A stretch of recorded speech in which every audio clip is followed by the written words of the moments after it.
of green energy and the decision makers at home. And for all these reasons and more, women offer valuable insights and solutions into better managing the risks of climate change. And in the United States, from Alaska to Louisiana to Standing Rock, women are piloting community-based clean energy programs and sustainable disaster response efforts. And did you know that the countries with higher female parliamentary representation are more prone to ratify international environmental treaties? Tells us something about how we should vote. Yet women's contributions are often overlooked in humanitarian and climate actions, and their practical needs are often forgotten, and this must change. I want to bring two women up who are my climate buddies. These are the women I was with in Big Sur over the Labor Day weekend when I made the decision to move to DC.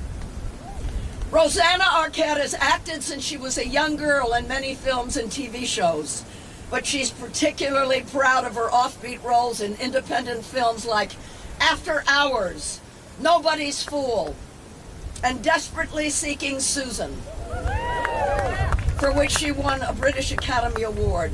Rosanna was nominated for an Emmy for her work in The Executioner's Song. And Catherine Keener, a true original, has been nominated for an Oscar for her roles in Being John Malkovich and Capote. You saw her in The 40-Year-Old Virgin. You saw her in Get Out. And she's currently starring with Jim Carrey in Kidding. Catherine is Lebanese, Scottish, and Cherokee. Come on up.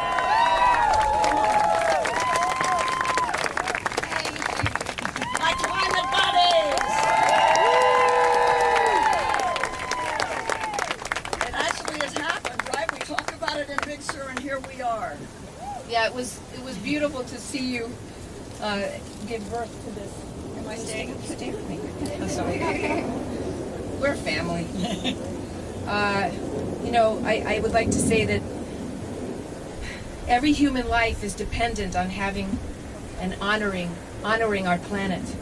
We breathe her air, we drink her water, we bask in her sunlight, yet we have violated and abused Mother Earth. We have ignored her cries for help. She too is a survivor, and we must believe her. Women are innately connected to our planet's ability to grow and to give life.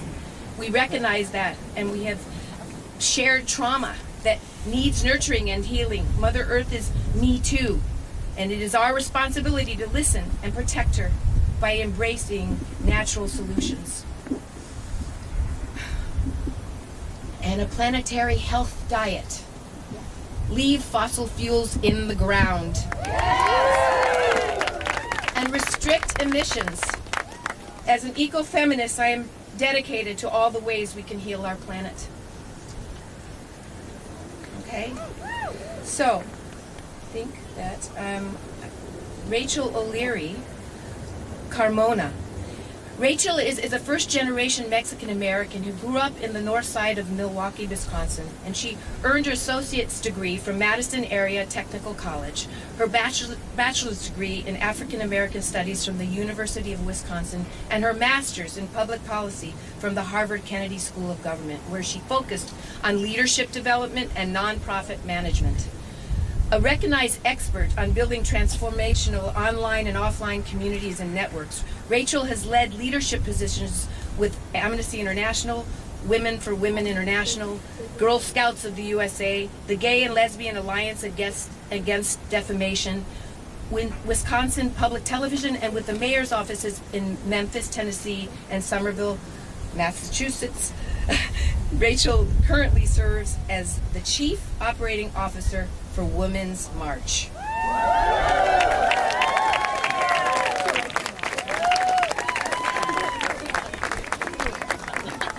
I wasn't expecting all that, y'all. I will also share that I'm not a morning person, and this is still morning for me. So I just want us to all shake it off right now. How y'all doing?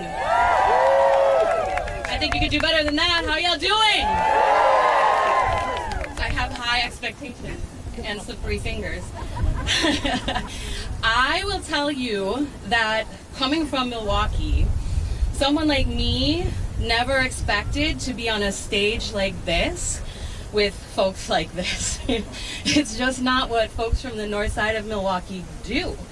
And I feel like a lot of us in this group are having that feeling of feeling like we didn't ever expect to be here. We never expected to be in a reality where a square mileage in California, the size 5 times the size of Manhattan, is burning as we speak. In the next 30 years, 5 global cities will be underwater completely. And in all of those instances, women disproportionately bear the burden. And so as we're thinking about how we move forward from here, some of us are from Milwaukee, some of us are not, some of us are from the coasts where flooding and water will become an issue. Some of us are from places where fires will become an issue.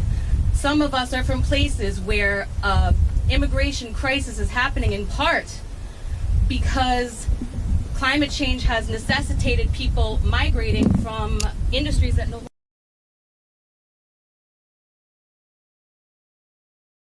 This affects you. And of course we know that women in society bear these burdens disproportionately. As we're wondering if our families and our children are going to have clean air to breathe and water to drink.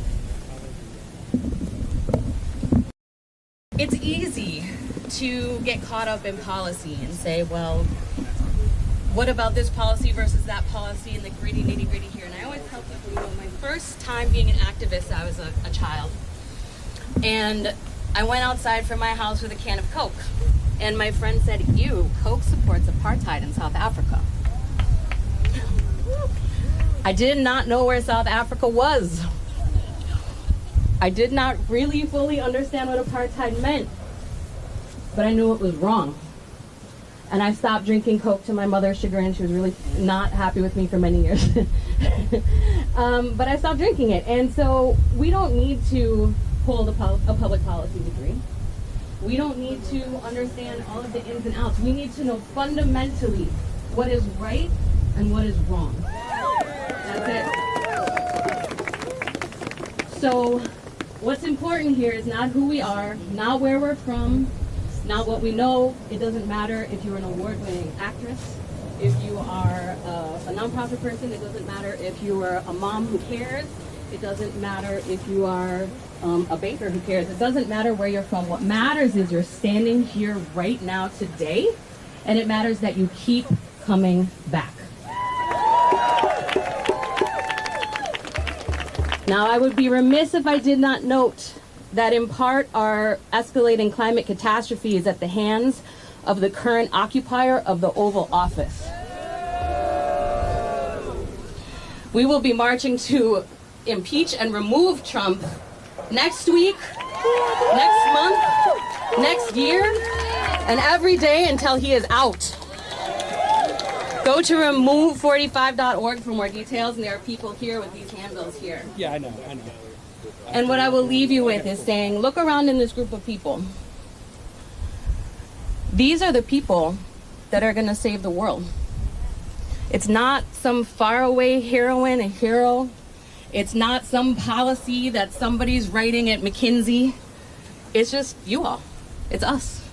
And so we have to make sure to save this world for tomorrow for all of the us's so that we can continue to live happy lives with clean water and air and, you know, making sure that the future is better than the today, which for the first time, there's a chance that that might not be the case, and that's really scary. So women say, no new fossil fuels. No new fossil fuels? No new? No new? No new? No new? No new? Yes.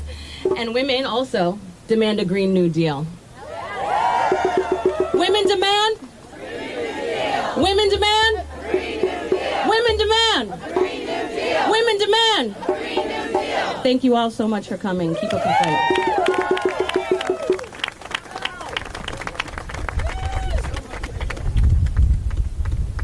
Thank you so much. Amira Woods, originally from Liberia. Amira Woods is a consultant, strategist, researcher, and advocate specializing in social impact and innovation. Amira is a member of the International Working Group for Africans Rising, a network of African social movements working to build peace, seek justice, and manifest dignity. She has served as Director of Social Impact at ThoughtWorks, a global technology firm where she led efforts to bring more robust tech solutions to the Ebola crisis. Prior to that, Ms. Woods worked at the Institute for Policy Studies as, yes, woohoo! As Director of Foreign Policy and Focus. She was an undergrad in political science at Columbia University and her graduate studies in political economy and government at Harvard. Everyone,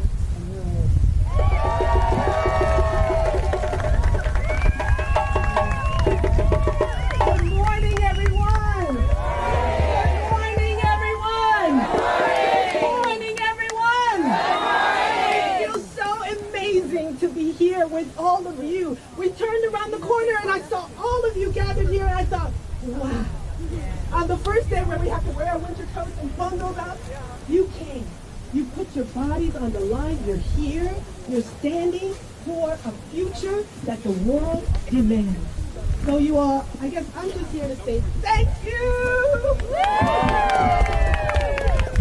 We say keep going. We're just beginning, right? We know the statistics are grim. We saw a report just yesterday that pointed out that 150 million people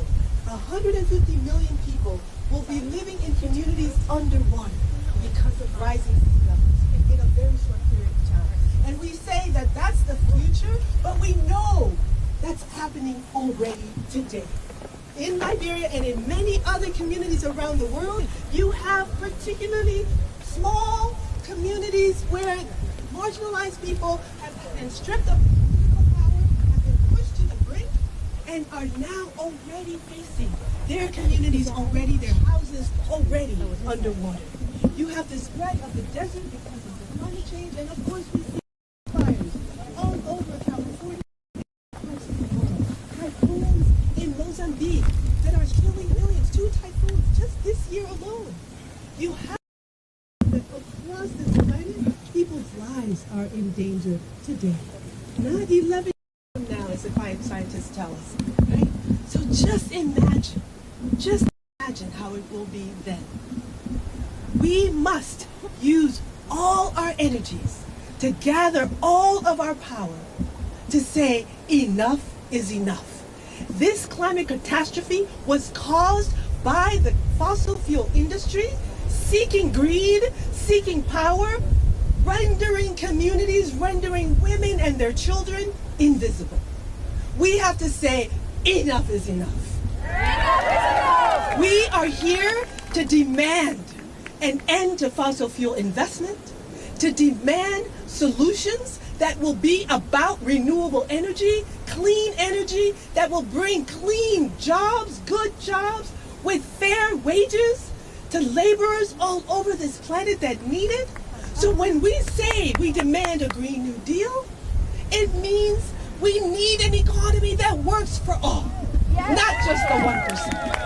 It means that for far too long, Black and brown communities in this country and around the world have been pushed to the brink, have been stripped of their economic power, have been stripped